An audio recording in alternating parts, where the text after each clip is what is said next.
नमस्कार दोस्तों। हमारे समाज में गणेश पूजन का बड़ा ही महत्व है। कोई भी पूजा की जाए सबसे पहले गणेश जी की पूजा की जाती है। कुछ लोग हर महीने कृष्ण पक्ष की चतुर्थी को व्रत भी रखते हैं। तो जो लोग व्रत रखते हैं उनको गणेश जी के व्रत की कथा पढ़नी और सुननी चाहिए। गणेश जी के व्रत की हर महीने की कथा अलग अलग होती है, इसीलिए आज मैं आपको चैत्र माह की कथा सुनाने जा रही हूँ। बात तब की है जब सतयुग चल रहा था। एक राजा थे जिनका नाम था मकरध्वज। मकरध्वज बहुत ही धार्मिक प्रवृत्ति के राजा थे और अपनी प्रजा का अपनी संतान की तरह लालन पालन करते थे।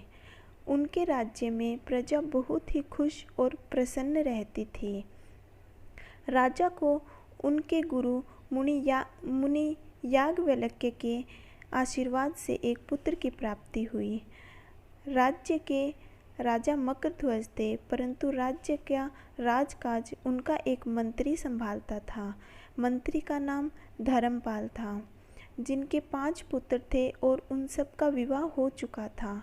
सबसे छोटे बेटे की बहू गणेश जी की बहुत भक्ति किया करती थी और उनका पूजन बड़ी श्रद्धा और विश्वास से करती थी। गणेश चौथ का व्रत भी करती थी, परंतु उसकी सास को उसकी गणेश भक्ति बिल्कुल भी पसंद नहीं थी। पता नहीं क्यों उसे यही शंका रहती थी कि कहीं उसकी बहू उनके ऊपर कुछ जादू टोना तो नहीं कर रही। सास के बहुत बार कहने पर भी उसने गणेश पूजा बंद नहीं की। सास ने बहुत उपाय किए कि वह गणेश पूजा बंद कर दे, पर बहू ने एक न सुनी। बहू गणेश जी की उसी श्रद्धा और विश्वास के साथ पूजा करती रही। गणेश जी जानते थे कि मेरी पूजा करने से सास बहू को परेशान करती है। सास को मज़ा चखाने के लिए गणेश जी ने राजा के पुत्र को गायब कर दिया। फिर क्या था, हर जगह मच गई हाय तौबा हाय तौबा। यह खबर सास को मिली तो वह बहुत चिंतित हुई। छोटी बहू ने सास के चरण पकड़कर कहा, माँ जी, आप गणेश जी का पूजन कीजिए, वे विघ्न विनाशक है, हमारे दुख दूर कर देंगे। सास ने बहू की बात मानकर गणेश पूजन किया।